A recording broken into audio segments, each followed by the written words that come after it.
Welcome to Whips in the Dungeon 101.11. Today we're going to dig a little deeper into the forward figure 8 and talk about dynamic throwing.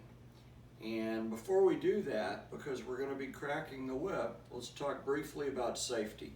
I didn't talk about safety yesterday with the shape of the crack because we were talking static techniques. And static techniques, safety's not as big an issue. But today, if you haven't cracked a whip before, find a pair of safety goggles or some way to protect your eyes.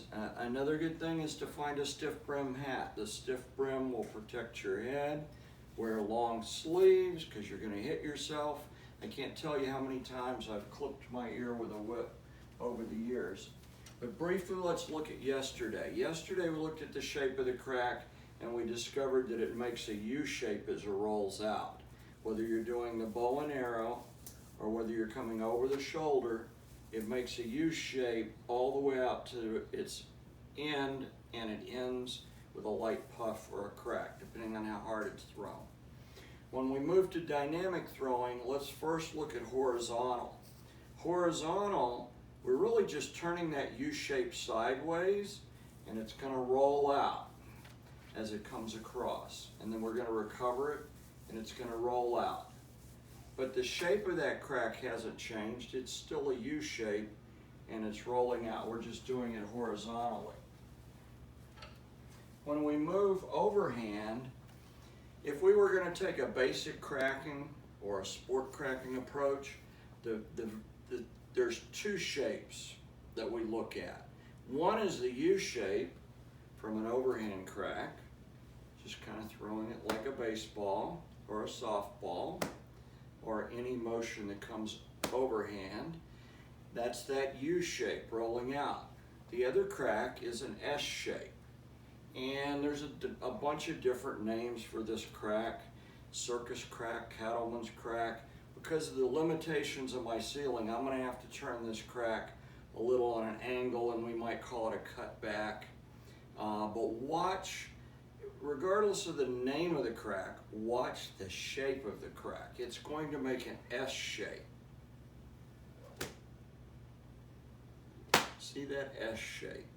And if I slow it down enough, I would contend that once the whip is moved through that S shape, as it rolls out, it ends with that U shape.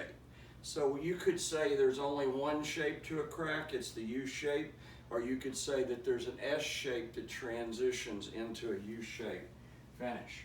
So we're going to break down that forward figure 8 today. Let's go back briefly to our flogger.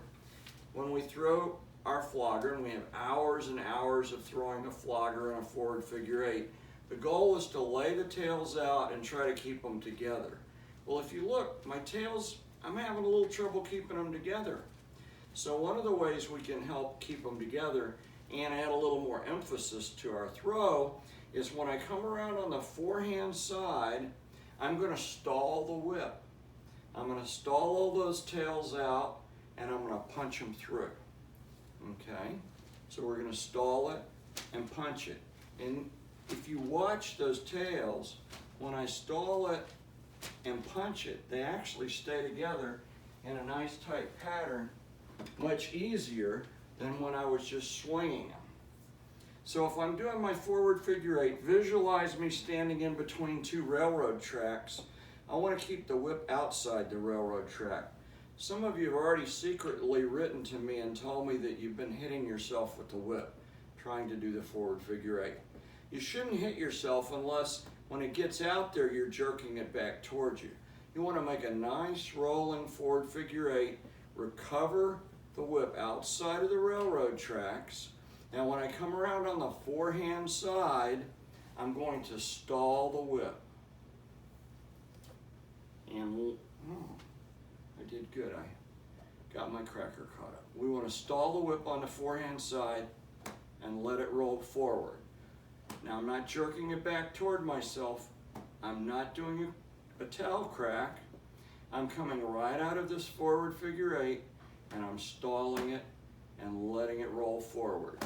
I'm recovering outside the railroad tracks on the backhand side, and every time it comes around to the forehand side, I'm stalling the whip and letting it roll forward.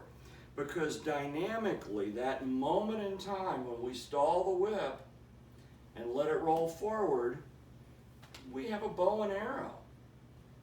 Only it's continuous moving, it's still moving. So that's what I want you to practice on at home. Stalling on the forehand side and rolling that U shape forward. Not jerking it back towards you, but smoothly recovering outside the railroad tracks on the backhand side.